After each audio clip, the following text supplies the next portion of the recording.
आपका आज वीडियो में। आज जो वीडियो हम लेकर आए उसका टाइटल है मृत्यु के बाद क्या होता है, lord Yama reveals the secrets of death. तो चलिए जानते हैं सीक्रेट्स ऑफ डेथ, लेकिन इससे पहले इस वीडियो चैनल का ओरिजिनल लिंक आपको हमारी वीडियो के डिस्क्रिप्शन मिल जाएगा। सब्सक्राइब करिए, लाइक शेयर को फॉलो करिए चैनल को। उसके अलावा vlog channel link Instagram link भी हमारी वीडियो के डिस्क्रिप्शन मिल जाएगा। सब्सक्राइब करिए, लाइक शेयर को फॉलो करें। चलिए देख लेते हैं ये वीडियो। साथियों, दीपावली प्रकाश का पर्व है और प्रकाश क्या है? प्रकाश को ज्ञान कहा गया है। अगर आप हमारे देश का नाम ही देखें तो उसे भारत कहते हैं, यानी भा में रथ, यानी प्रकाश में लगा हुआ, यानी कि ज्ञान में रमा हुआ। और दीपावली तो अज्ञानता के विनाश का प्रतीक है। इसलिए दीपावली के इन पावन दिनों में सनातन इतिहास में ऐसी कई घटनाएं हुई हैं जो भारत को ज्ञान से प्रकाशित करती हैं। और इसमें से एक मुख्य घटना है यम और नचिकेता के बीच में होने वाला संवाद, जो कि कठ उपनिषद में वर्णित है। साथियों, मानव मन में दो ही प्रश्न सदियों से उठ रहे हैं। पहला कि हमें जीवन क्यों मिला, और दूसरा मृत्यु के बाद होता क्या है। ये प्रश्न मनुष्यों को सदियों से परेशान करता रहा है और इस प्रश्न ने 10 वर्ष के छोटे से बालक नचिकेता को भी परेशान किया था। लेकिन नचिकेता ने इनके उत्तरों को स्वयं मृत्यु से ही पूछ लिया था। साथियों, आप सभी का हाइपर क्वेस्ट के एपिसोड नंबर 128 में स्वागत है। आज के दिन हम यम और नचिकेता के बीच हुए संवाद को समझेंगे। ये संवाद जो था, ऐसा माना जाता है कि यम द्वितीया के दिन हुआ था, जिसको हम भाई दूज कहते हैं। लेकिन कुछ विद्वान ये भी मानते हैं कि दिवाली के एक दिन पहले ये संवाद हुआ था। तो डेट चाहे कुछ भी हो, लेकिन दिवाली के पावन दिनों में ही ये संवाद हुआ था। और इस संवाद की डेट से ज्यादा इंपॉर्टेंट है इस संवाद से मिलने वाला सनातन ज्ञान। इस संवाद में मृत्यु के देवता यमराज ने नचिकेता को मृत्यु, स्वर्ग, आत्मा, मानव बुद्धि और इनके बीच के संबंधों के विषय में कई ढेर सारे रहस्यों को उजागर किया था। उनके बीच का यह संवाद आत्म साक्षात्कार कराता है। तो साथियों, बिना किसी विलंब के आज की वीडियो को प्रारंभ करते हैं।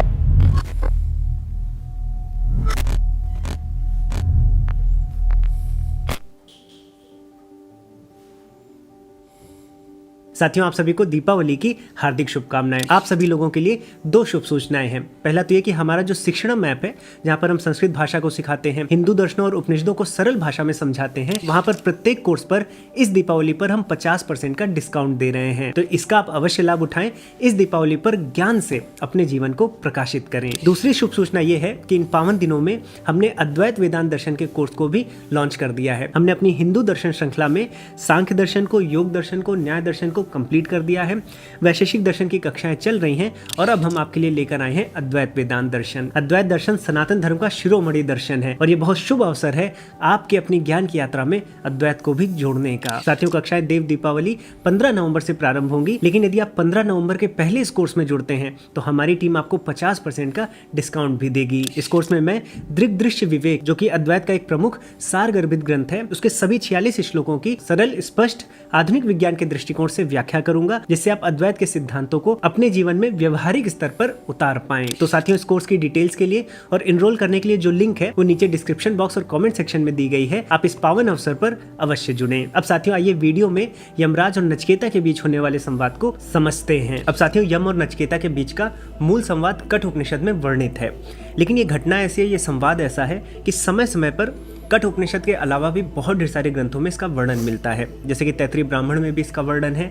अगर आप महाभारत पढ़ेंगे तो मौसल पर्व में भी इसका उल्लेख मिलता है। लेकिन सनातन धर्म में सभी चीजों का मूल वैदिक संहिताएं मानी गई हैं। इसलिए अगर आप ऋग्वेद के दशम मंडल में जाएंगे तो 135वें सूक्त में यम के साथ एक बालक का वर्णन है और विद्वानों का मानना है कि जो बालक है यही नचिकेता था। इसके साथ साथ एक इंटरेस्टिंग बात और है कि अगर आप सनातन इतिहास में देखेंगे तो मृत्यु या यमराज से भिड़ जाने वाले दो ही व्यक्ति हुए हैं जो यमलोक से जीवित वापस आए थे। एक तो माता सावित्री थी, जो यमलोक से अपने पति सत्यवान को लेकर लौटी थी।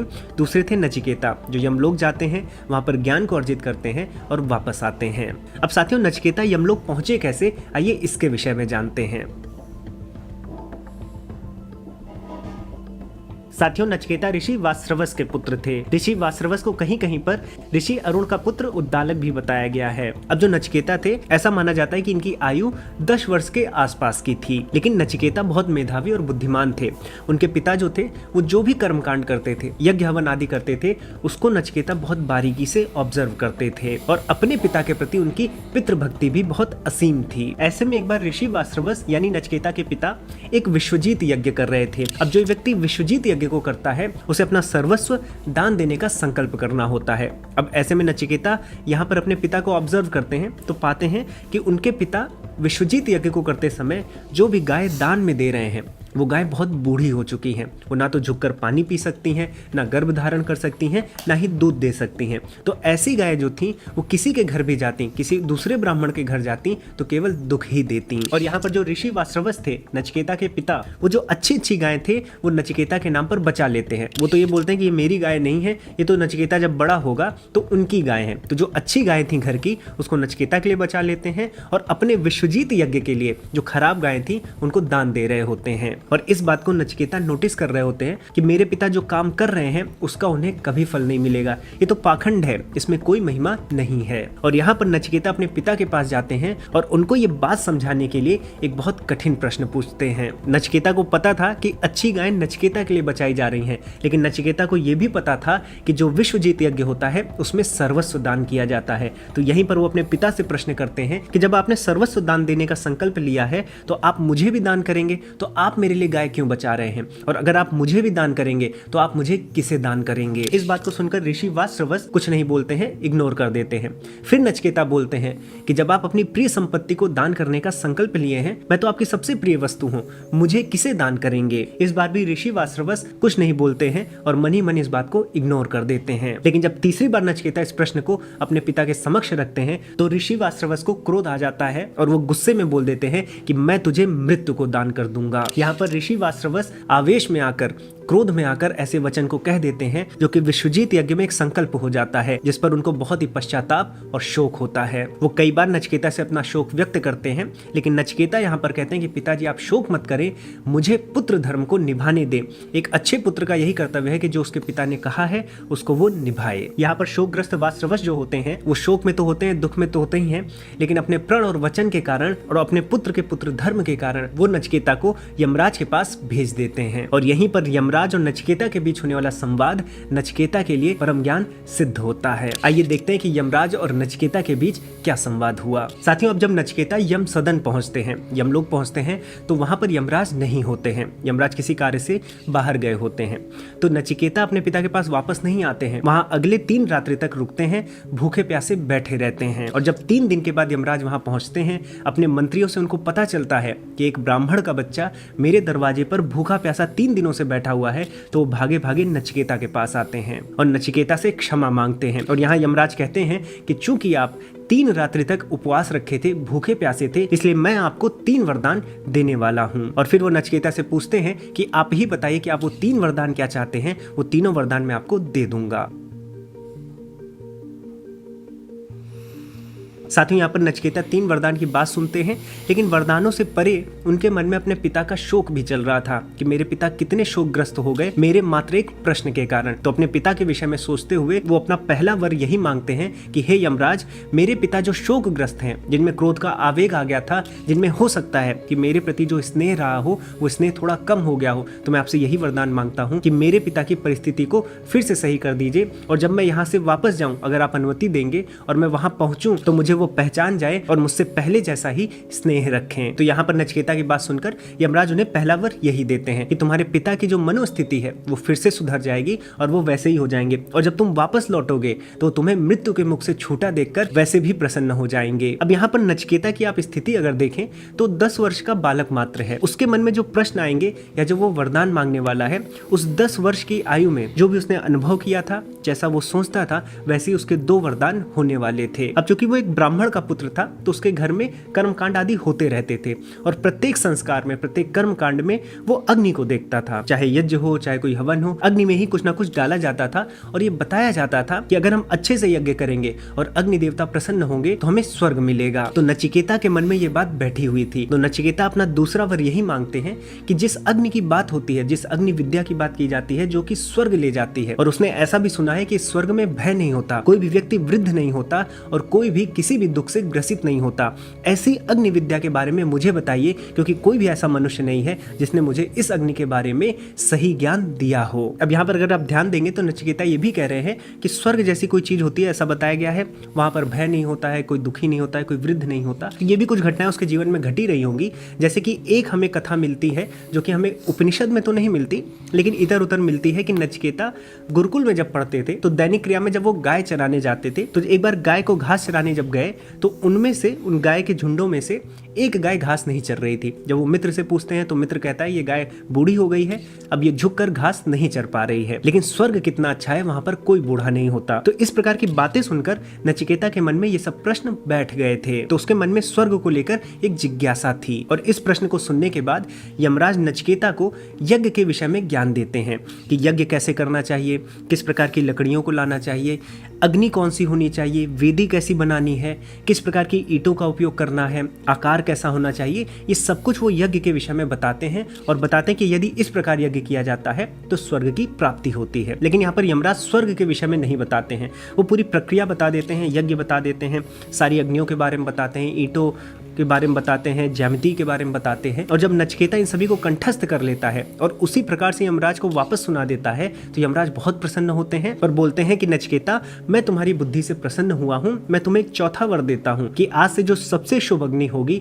उसे नचिकेता अग्नि कहा जाएगा, और जो नचिकेता अग्नि के साथ यज्ञ करेगा वो हमेशा स्वर्ग जाएगा। तो यहाँ पर नचिकेता को यज्ञ के विषय में तो पता चल गया था, जो कर्मकांड का पार्ट था, कि किस प्रकार से यज्ञ को करना चाहिए। लेकिन अभी भी नचिकेता के मन में स्वर्ग के विषय में जिज्ञासा थी, क्योंकि एक कथा और आती है कि नचिकेता के घर के पीछे एक हिरन हुआ करता था जिसको नचिकेता रोज देखता था। एक दिन हिरन की मृत्यु हो जाती है और नचिकेता बहुत उदास होता है, और इसको देखकर एक मित्र नचिकेता को समझाता है कि उदास मत हो, क्योंकि मृत्यु के बाद भी जीवन होता है। कुछ लोग स्वर्ग जाते हैं और वहां पर कोई मृत्यु नहीं होती, कोई उदासी नहीं होती, कोई दुख नहीं होता। वहीं पर एक दूसरा मित्र भी रहता है जो नचिकेता को कहता है कि नहीं, मृत्यु के बाद जीवन नहीं होता है। तो इस कारण से नचिकेता के मन में इस प्रकार के प्रश्न पहले से ही थे। तो अपने तीसरे वरदान के रूप में नचिकेता यमराज से यही पूछ लेता है कि कुछ लोग तो कहते हैं कि मृत्यु के बाद जीवन रहता है, कुछ लोग कहते हैं कि जीवन नहीं रहता है, मुझे इसके विषय में ज्ञान दीजिए। और यहाँ पर जो यमराज और नचिकेता के बीच संवाद होता है, वहां से सनातन धर्म का जो पूरा दर्शन है वो निकल कर आता है। आइए इस तीसरे वरदान के रूप में होने वाले संवाद को समझते हैं। तो साथियों, जब नचिकेता ने तीसरे वर के रूप में ये प्रश्न पूछा कि मृत्यु के बाद जीवन होता है या नहीं होता है, तो यहाँ पर यमराज थोड़ी देर के लिए शांत हो जाते हैं। और शांत होने के बाद, कुछ सोचने के बाद जब बोलते हैं तो नचिकेता से आग्रह करते हैं कि तुम कुछ और पूछ लो, कोई और वरदान मांग लो, क्योंकि ये ऐसा विषय है जिसमें देवताओं को भी संदेह हो जाता है, देवता भी इसको सही से नहीं जानते, बहुत सूक्ष्म विषय है। हे नचिकेता, तुम पूरी पृथ्वी का वैभव मांग लो, तुम गायें, धन धान्य, महल, अप्सराएं मांग लो, तुम 100 वर्षों का जीवन मांग लो। मैं मृत्यु का देवता हूं, मेरे संकल्प असत्य नहीं होते, मेरे कहने पर ये हर एक चीजें तुम्हारे कदमों में आ जाएंगी। लेकिन नचिकेता भी हठी था, उसको इसी प्रश्न का उत्तर चाहिए था। नचिकेता बोलता है कि जिसे देवता नहीं समझ पाए मैं वही समझना चाहता हूं, और हे मृत्यु, मुझे पता है कि मृत्यु के बाद क्या होता है, ये केवल और केवल तुम्हें पता है, तुम ही इसके सबसे बड़े गुरु हो और मुझे तुमसे ये बात जाननी है। मैं इस अवसर को नहीं गंवा सकता, और जो आप मुझे वरदान मांगने के लिए कह रहे हैं, पूरी पृथ्वी का भोग,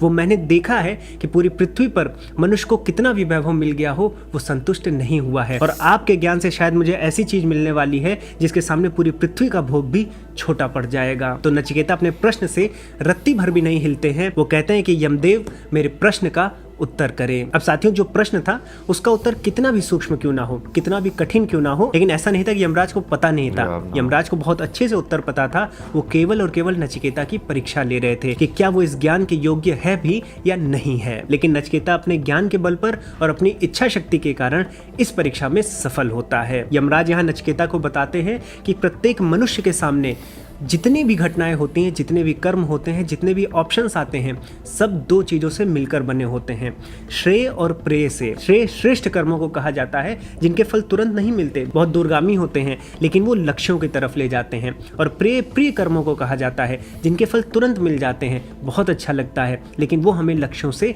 भटकाते हैं। और कभी भी धर्म संकट की स्थिति हो तो इसको हमेशा ध्यान रखना चाहिए कि क्या इसमें श्रेय है और क्या प्रेय है, और हमेशा श्रेय को चुनना चाहिए। यहाँ पर यमराज कहते हैं कि नचिकेता, तुम्हारे सामने धर्म संकट था, तुम्हारे सामने एक तरफ सब कुछ भोगने के लिए था और एक तरफ ऐसा ज्ञान था जो तुम्हें पता नहीं है, हो सकता है कि उससे तुम्हारा कोई फायदा ना होता, लेकिन तुमने श्रेय मार्ग को चुना क्योंकि तुम्हें पता था कि प्रेय को भोग कर कोई मनुष्य संतुष्ट नहीं हुआ है। तो जो एक बुद्धिमान मनुष्य होता है वो प्रत्येक कर्म से, प्रत्येक घटना में, प्रत्येक चॉइसेस में श्रेय और प्रेय को उसी तरह अलग करके श्रेय को चुनता है जैसे हंस दूध और पानी में से दूध और पानी को अलग कर देता है। वहीं पर एक जो मंद बुद्धि वाला मनुष्य होता है वो प्रिय साधनों को चुनता है, प्रेय को चुनता है। और ये ठीक उसी तरह से है जैसे कोई अंधा व्यक्ति रास्ता ढूंढने के लिए किसी दूसरे अंधे व्यक्ति को पकड़ लेता है और फिर वो कभी लक्ष्य तक नहीं पहुंचता, बल्कि रास्ता भटकता है, इधर उधर टकराता है और इन्हीं कष्टों में फंसा रहता है। तो नचिकेता, तुम बुद्धिमान मनुष्य हो, मैं तुम्हें इसका उत्तर अवश्य दूंगा। तो साथियों, यमराज इसका उत्तर दे, लेकिन उसके पहले आपको श्रेय और प्रेय के विषय में भी वो बताते हैं। हमारे जीवन में कई बार ऐसा होता है कि हम डिसीजन नहीं ले पा रहे होते हैं कि हमें ये करना चाहिए या ये करना चाहिए, हमें शादी करनी चाहिए, विवाह करना चाहिए, करियर बनाना चाहिए, हम इधर जाएं उधर जाएं, बहुत ढेर सारे धर्म संकट होते हैं। तो हमेशा श्रेय के साथ जाना चाहिए, प्रिय लगने वाली चीजों में नहीं फंसना चाहिए। अब आइए जानते हैं कि यमदेव ने नचिकेता को क्या उत्तर दिए। तो यमदेव नचिकेता को कहते हैं कि मैं तुम्हारे प्रश्न का उत्तर देता हूं, लेकिन हे नचिकेता, यदि इस प्रश्न को लेकर या इसके उत्तर को लेकर तुम्हारे मन में किसी भी प्रकार का सुख या दुख है तो उसे त्याग दो, क्योंकि जो मैं तुम्हें बताने वाला हूं उसकी सिद्धि के बाद सुख या दुख नहीं रहता। जो तुम जानना चाहते हो वो शब्दों से परे है, वो विज्ञान से परे है, क्योंकि उस तत्व में कोई भी विकार नहीं होता है जिसे विज्ञान पकड़ पाए। साथियों, आज विज्ञान में या साइंटिफिक मेथड्स में हम उन्हीं चीजों को डिटेक्ट कर पाते हैं जो कुछ गुण दिखाते हैं, जो कुछ लक्षण दिखाते हैं, जिन्हें हमारी मशीन डिटेक्ट कर पाती हैं, जिन्हें हम प्रत्यक्ष प्रमाण भी कह सकते हैं। यहाँ पर यमराज बता रहे हैं कि जिस तत्व के बारे में मैं तुम्हें बताने वाला हूँ उसमें कोई विकार ही नहीं होता, उसमें कोई गुण ही नहीं होता, लक्षण ही नहीं होता, इसलिए उसको विज्ञान से समझना भी असंभव है। यमदेव यहाँ बताते हैं कि ये जो तत्व है ये धर्म और अधर्म के भी परे है, ये तीनों काल से परे है। आप ऐसा नहीं कि इसको वर्तमान में, भविष्य में या भूतकाल में समझेंगे, ये सदैव रहता है। यहाँ पर नचिकेता को थोड़ा कंफ्यूजन होता है। वो ये कहते हैं कि जब भाषा से नहीं समझ सकते, विज्ञान से नहीं समझ सकते, तीनों कालों में नहीं समझ सकते, तो मैं इसको समझूंगा कैसे, जानूंगा कैसे, मैं इसको क्या कहूं? तो यमदेव कहते हैं कि हे नचिकेता, हे बालक, तुम इसे ओम कहो।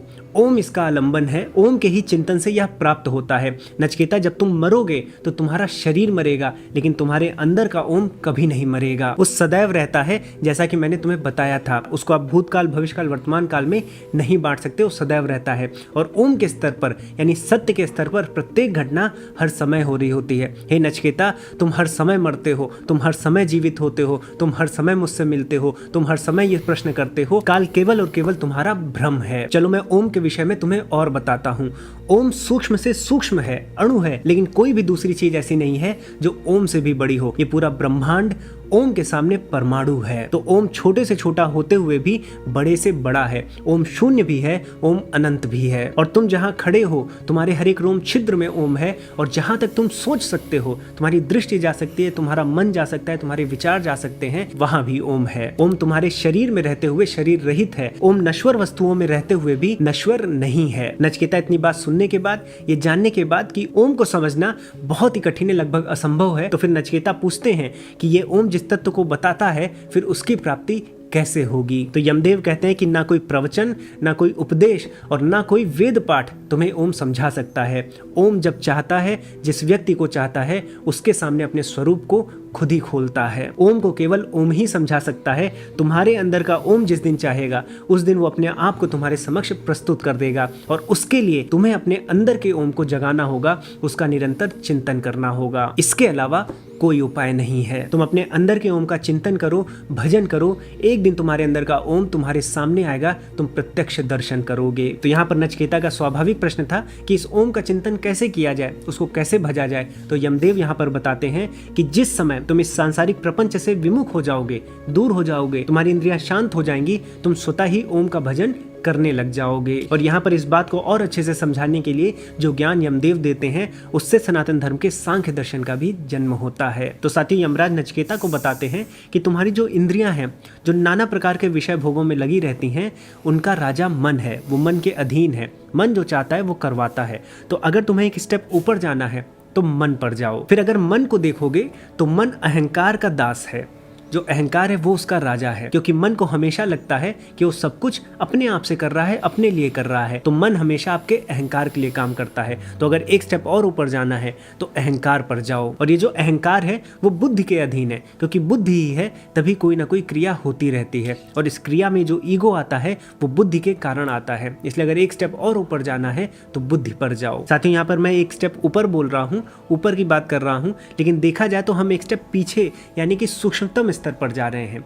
ये जो स्थूल जगत है ये बहुत बड़ा है, इंद्रियां हमारी चारों दिशाओं में फैली हैं, मन में आते हैं थोड़ा सूक्ष्म होते हैं, अहंकार में जाते हैं और सूक्ष्म होते हैं, बुद्धि में आ जाते हैं तो अति सूक्ष्म हो जाते हैं। ये बुद्धि आप ये मत समझिए, ये जो हमारा ब्रेन है, ये ब्रेन तो पंचभूतों का बना है, बुद्धि मतलब इंटेलेक्ट। तो वो जो बुद्धि है, जो सूक्ष्म तत्व है, उसकी यहाँ पर बात हो रही है। तो हमें ऐसे अपने सूक्ष्मतम स्तर पर जाना है। जब हम अति सूक्ष्म पर जाएंगे तब हमें सत्य का पता चलेगा। तो जो बुद्धि से सूक्ष्मतर है उसको मूल प्रकृति कहा जाता है। यमराज यहाँ बताते हैं कि मूल प्रकृति अव्यक्त है, लेकिन जो उससे भी सूक्ष्मतर है, जो सूक्ष्मतम है, वो पुरुष है। और इसी पुरुष के अधीन ये प्रकृति भी है। यही पुरुष जो है ये परम सत्य है, नित्य है और सर्वत्र है, हर जगह है। लेकिन तुम्हारे अंदर ये अणु रूप में भी विद्यमान है। इसलिए जब तुम मरोगे तो तुम्हारा स्थूल शरीर मरेगा, लेकिन ये तत्व नहीं मरता, क्योंकि ना तो इसका जन्म होता है और ना ही इसकी मृत्यु होती है। साथियों, हो सकता है आपको एक कंफ्यूजन ये भी हो कि किस तत्व की बात हुई है जिसको पुरुष कहा गया है। कुछ लोग आत्मन भी कहते हैं, कुछ लोग ब्रह्म भी कहते हैं, कुछ लोग जीवात्मा भी कहते हैं। तो थोड़ा मैं इसको समझा देना चाहता हूँ 1-2 मिनट में, जिससे ये जो संवाद है ये कंप्लीटली आपको समझ में आए। तो जो तत्व की बात हो रही है, जो परम सत्य है, वो तो ब्रह्म है, जो यहाँ पर पुरुष कहा गया है। लेकिन उस ब्रह्म से जब मैनिफेस्टेशन होता है इस जगत का, इस जगत में जितनी भी चीजें हैं उसमें जो ब्रह्म है उसको हम आत्मन कहते हैं। लेकिन हम आत्मन में भी आत्मन को कभी कभी कॉन्शियसनेस कह देते हैं, यानी कि जो प्रत्येक व्यक्ति में, जीव में, पेड़ पौधों में जो एक चेतना है उसको हम आत्मन कहते हैं। लेकिन आप वेदांत में जाएंगे, अद्वैत में जाएंगे तो यही आत्मन ब्रह्म होता है, यानी वहाँ पर आपकी चेतना को ब्रह्म ही माना गया है। तो अगर आपको समझना है तो आप ऐसे समझिए कि एक पुरुष है जिसको आप ईश्वर कह सकते हैं, ब्रह्म कह सकते हैं। ये ब्रह्म जब जगत को बनाता है तो जो जगत बनता है तो उस जगत में जितनी भी चीजें हैं उनका जो इसेंस है, जो उनके मूल में है, जो ब्रह्म है, उसको हम आत्मन कह सकते हैं। और जब आत्मन बुद्धि, अहंकार और मन से बन जाता है तब वो आपकी जीवात्मा बन जाती है। तो जब आप मन, अहंकार और बुद्धि के ऊपर जाते हैं और उस आत्मन पर पहुंचते हैं तो वो आत्मन तो प्रत्येक चीजों में है, वो ब्रह्म ही है। तो अगर आप आत्मन को ऐसे देखते हैं, जो हमारा आपका व्यवहार है, जो मेरी कॉन्शियसनेस है, तो वो आत्मन तो है। लेकिन ये आत्मन क्या है? ये ईगो के साथ है, या अहंकार के साथ है। लेकिन जब मैं ये कहता हूँ कि ये ईगो के साथ है तो इसका मतलब ये नहीं कि उसमें कोई विकार है, वो शुद्ध ही है। ये विकार हमें अज्ञानता से हो रहा है। जब हम उस स्तर पर जाएंगे तो हम पाएंगे कि वो आत्मन भी ब्रह्म ही है, ईश्वर ही है, उसी ईश्वर से जन्मा हुआ है। तो मैं आशा करूंगा कि इससे आपकी कंफ्यूजन दूर हुई होगी और इस आत्मज्ञान को पाकर नचिकेता को उसके प्रश्न का उत्तर भी मिल जाता है। तो यम और नचिकेता के बीच के संवाद से जो 2 महत्वपूर्ण बातें समझ में आती हैं, पहली ये कि आपको श्रेय और प्रेय में श्रेय के साथ हमेशा जाना है, प्रेय के चक्कर में नहीं पड़ना है। दूसरा ये कि आपको अंतर्मुखी होते जाना है। आपके अंदर जो ओम है वो स्वतः आपको बताएगा, उस ओम पर आपको अवश्य चिंतन करना पड़ेगा। केवल आपको ज्ञान मिल जाने से वो ज्ञान क्रियान्वित नहीं होता है। ज्ञान तो आप गुरुओं से पा सकते हैं, ज्ञान तो आप कहीं से पढ़ सकते हैं, लेकिन जब तक आप अपने ओम पर चिंतन नहीं करेंगे तब तक वो ओम उस परम तत्व को आपके सामने रिवील नहीं करेगा। साथियों, अगर आपको डिटेल में ब्रह्म, आत्मन, जीव जैसे विषयों को समझना है वैज्ञानिक दृष्टिकोण के साथ, इन दर्शनों को, इन फिलॉसफीज को पढ़ना है, अध्ययन करना है, तो जैसा कि मैंने बताया कि अब हमने अद्वैत वेदांत दर्शन का भी कोर्स लॉन्च कर दिया है, जो कि 15 नवंबर से प्रारंभ होने वाला है। यदि आप 15 नवंबर के पहले जुड़ते हैं तो आपको 50% के डिस्काउंट के रूप में आर्थिक लाभ भी दिया जाएगा। साथियों, अगर आपको ये वीडियो पसंद आई है तो अपने दोस्तों और परिवारजनों में जरूर शेयर करें, जिससे इन पावन दिनों में इस प्रकार का जो पवित्र संवाद हुआ है यम और नचिकेता के बीच में, जो इतना ज्ञानदायी है, वो सबके पास पहुंच सके। और हाइपर क्वेस्ट की पूरी टीम की तरफ से आप सभी को दीपावली की हार्दिक शुभकामनाएं। साथियों, अगर आपने चैनल को सब्सक्राइब नहीं किया है तो चैनल को सब्सक्राइब कर लें। इसी के साथ मैं इस वीडियो को, इस टॉपिक को यहीं पर दूंगा विराम। अब मैं मिलूंगा एक नई वीडियो में नए टॉपिक के साथ, तब तक के लिए जय श्री राम। मेरा ख्याल है कि हर बंदे के दिल में एक बार तो ये सवाल ज़रूर आता होगा कि मरने के बाद जो है ना इंसान के साथ क्या होता है।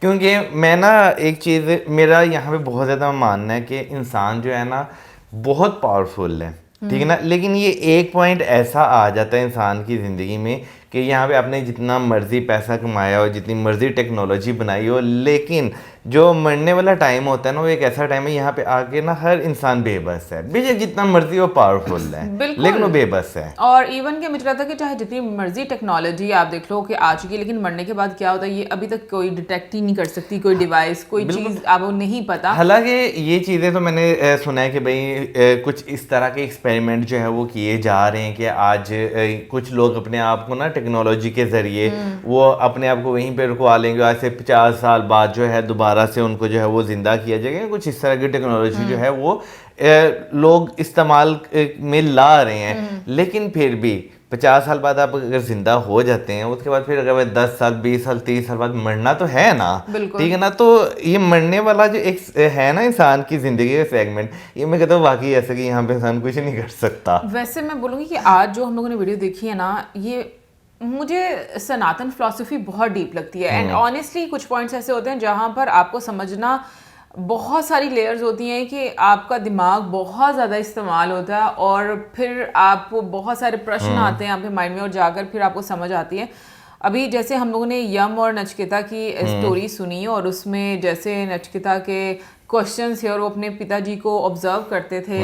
आई थिंक वो जो यज्ञ करते थे, जहाँ तक मुझे समझ आई कि उसमें आपको अपनी कोई कीमती चीज़ जो है वो दान देनी होती थी और वो एक तरह से कीमती चीज़ को रख लेते थे और जो चीज यूजलेस होती थी उसको वो दान कर रहे थे। एक तरह से देखा जाए तो ये प्रिटेंड करना हो गया, लेकिन अंदर से आपको पता है कि आप वो चीज जो कार्य आप कर रहे हैं वो इतना सिंसियर नहीं है। और उनके बेटे को भी ये चीज समझ आ गई थी कि इसका कभी कोई आपको रिजल्ट नहीं नजर आएगा। देखे ना कि वो कहते हैं ना, खेल कुछ इस तरह से रचा जाता है कि आपको जो है वो पता भी नहीं चलता। अब उनके बेटे जो थे नक्षता जो थे, उन्होंने 3 बार सवाल किया तो उसके बाद उन्होंने कहा कि मृत्यु को दान करता हूँ, ठीक है ना। तो अगर देखें उनका यम लोग के साथ मिलना, उनसे सवाल जवाब करना और पूछना, और इवन के एक पॉइंट पे आकर जो यमराज हैं उनका भी कहना कि इस सवाल के अलावा यानी स्वर्ग कुछ और जो है वो नहीं, मतलब मृत्यु के बाद स्वर्ग मिलेगी या क्या होता है जिस्म के साथ या रूह के साथ, वो चीज़ है। वहाँ पर आके उन्होंने भी कुछ और प्रश्न पूछे, लेकिन उन्होंने भी जो है यमराज जो है उन्होंने वो चेक किया कि ये जो है इस काबिल हैं कि नहीं है, कि भाई अगर मैं इस जवाब का उत्तर देता हूँ तो ये उस चीज़ को ऑब्जर्व कर भी पाएंगे कि नहीं कर पाएंगे। और जो उन्होंने श्रेय और प्रेय के बारे में बोला, और हम में से बहुत सारे लोग सीरियसली इसी दुविधा में रहते हैं कि हम लोगों को करना चाहिए कि नहीं करना चाहिए, नहीं कि हम लोग अभी जो कर रहे हैं हमें फौरन से इसका फल मिल जाए। ये चीज श्रेय और प्रेय का जो वो आपकी बात सही है, लेकिन हम फल से पहले भी ना एक चीज सोचते हैं ये करना चाहिए कि नहीं करना चाहिए। नहीं, वो तो ऑब्वियसली बहुत ज्यादा कंफ्यूजन रहती है, बट उसके साथ साथ ये जो एक टेम्परामेंट रहता है ना हम लोगों का, वाकई में वो हम लोगों को बहुत गलत साइड पर ले जाता है कि अभी हम कुछ कर रहे हैं उसका रिजल्ट हमें फौरन से मिल जाए, और जिसमें हम लोगों को थोड़ा पेशेंस दिखाना पड़ता है, या हम लोगों को उसमें लोग जो है वो कंप्लेंट्स करना शुरू हो जाते हैं, हमारी तो चीज़ें ही नहीं पूरी होती, हमारे तो प्रॉब्लम्स ही बड़ी हैं, हाँ हम ऊपर वाला हमारी सुनता नहीं है। ये बहुत कॉमन चीज़ है कि हमारे लोगों में ये मतलब मुझे ना सुनने को और देखने को मिलती है। और मुझे लगता है कि विद टाइम जब आप चीज़ें समझते हो ना तो आपको अंदाज़ा होता है कि नहीं ये चीज़ें जो हैं वो आपको कितना बेनिफिट करती हैं और कितना आपको एक अच्छी डायरेक्शन में लेकर जा रही है। लेकिन मसला फिर वहीं पे आ जाता है ना घूम फिर के, कि हम जो है ना अंदर से इतने ज़्यादा वो हो चुके हैं ना कि हम कहते हैं कि ये मटेरियलिस्टिक कह लें आप हो चुके हैं, या हम इतने बेसब्रे हो चुके हैं ना, हम कहते हैं कि भाई हमारा कोई भी काम होना हमें ऐसे तुरंत उसका जो है वो जवाब जो है वो मिल जाए। तो ये चीज़ें जो है ना मेरा ख्याल है कि फिर वही बात आ जाती है, जैसे बीच में उन्होंने दिल की भी बात की, उन्होंने दिमाग की भी बात की। हमें जो है ना आम इंसान को कंट्रोल करना जो है वो बहुत मुश्किल जो है वो लगता है। इवन कि समटाइम्स आप वीडियोस देख रहे होते हैं ना, आप वीडियोस देखते देखते कहते हैं कि यार जो चीज़ें जो हो रही हैं या जो हो चुकी हुई हैं वो लोग उन्होंने यानी कि कितनी तपस्या जो है वो की होगी उस लेवल को अटेन करने के लिए। हम अगर आज के टाइम की अगर बात करें 10 साल के बच्चे की अगर बात करें तो वो 10 साल का बच्चा आज का इतना मटेरियलिस्टिक जो है वो हो चुका हुआ है कि उससे आप इस तरह के सवाल कहें ना होंगे क्या पूछ रहे हो आप मुझसे। अच्छा, एक चीज़ ये भी है कि जैसे नचिकेता के क्वेश्चन थे ना, और मतलब जैसे यम ने आंसर भी किया ओम को लेकर, और मतलब जहाँ तक मैं समझ पाई हूँ कि हर इंसान के अंदर भगवान है, और आप जितना उसको जानने की कोशिश करोगे और रियलाइज करोगे और उसके बाद ही जो ओम है वो बेसिकली आपके अंदर आपके सामने रिवील होगा। उसके जो आप कह लो कि जो जानना चाहते हो आप ओम के बारे में और पूरी इन सब चीज़ों के बारे में, तब आपको जो वो समझ आना शुरू होती है। और मैं सीरियसली ये चीज़ मानती हूँ आपका लेवल एकदम से ऊपर नहीं आता, आपके जो परतें हैं वो नहीं खुलती। इवन मैं अपनी बात करूँगी कि मुझे बहुत सारी चीज़ों की समझ नहीं आती थी पहले, और मुझे बहुत टाइम लगा चीज़ें समझने में। शायद उसमें भी मेरे कोई कर्म रहे होंगे कि मुझे इतना टाइम लग रहा है। हो सकता है कुछ लोगों के कर्म इतने अच्छे होते हैं कि उनको बहुत जल्दी समझ आना शुरू हो जाती है, उनको जो फिलॉसफी है और जो लेयर्स हैं उनके बारे में वो बहुत अच्छे से जानना शुरू हो जाते हैं। तो मुझे समटाइम्स ये चीज़ें बहुत एक तरह से मैं कहूँगी कि मेरी सोच से परे होती हैं। जैसे हम कहते हैं कि जो हम देख रहे हैं वो सब एक धोखा है, और अभी जैसे मैं बात कर रही हूँ ये भी एक धोखा है। लाइक आपका टाइम, आप जो चीज़ें देख रहे हो यहाँ पर, जैसे आप एक्ट कर रहे हो, कुछ भी रियल नहीं है, लेकिन हम लोग उसको रियल मानकर बैठे हुए हैं सब चीज़ों को। तो समटाइम्स ये चीज़ें ऑब्वियसली क्योंकि मेरा लेवल इतना ज़्यादा नहीं है, तो मेरे दिमाग में बहुत सारे क्वेश्चंस ऐसे आते हैं और उनको समझने के लिए शायद अभी और बहुत ज़्यादा जो है वो टाइम चाहिए होता है। बट एक और चीज़ मैं पूछना चाहूँगी कि जैसे उनके फादर थे वो ऋषि थे और वो यज्ञ करते थे, तो मतलब जो ऋषि का एक आप कह लो कि स्थान होता है वो एक बहुत बड़ा स्थान होता है, बट उनके मन में भी जो एक आप कह लो कि इस स्टोरी के माध्यम से दिखाएगा कि वो उस तरह से प्योर नहीं थे कि मतलब एक जो अच्छी चीज़ है वो अपने पास रख लेनी किसी का नाम लेकर, बेशक अपने बेटे का नाम लेकर, और जो अच्छी चीज़ नहीं है उसको उसको दान कर देना या उसको यज्ञ में इस्तेमाल कर लेना। तो मतलब फिर वो एक स्टेटस कैसे मिलता है, वो स्थान कैसे मिलता है, ये मैं ज़रूर आप लोगों से पूछना चाहूँगी। बाकी मैं कहूँगी कि बहुत ही अच्छी मैं कहूँगी कि एक वीडियो थी जिससे बहुत कुछ सीखने को मिलता है, और बहुत सारी ऐसे अभी भी क्वेश्चंस है जो इंसान के माइंड में रहते हैं और इंसान उनके बारे में सोचता रहता है। एग्जैक्टली। लेकिन ऑनेस्टली बताऊँ, मुझे ऐसा लगता है कि ना आप जब फिलॉसफी को जानते हो ना, सनातन फिलॉसफी, तो मुझे वो सिर्फ फिलॉसफी नहीं लगती, मुझे ऐसा लगता है कि आप रियल लाइफ में बहुत सारी चीज़ें जो है ना उसके साथ जोड़ पाते हो और वो बहुत डीप होती हैं। एनीवे गाइस, कमेंट सेक्शन में आप जरूर बताइएगा, हमारे जितने भी प्रश्न हैं उनके उत्तर जरूर दीजिएगा, और इसी के साथ हमें वीडियो चैनल करें, वीडियो गुड बाय।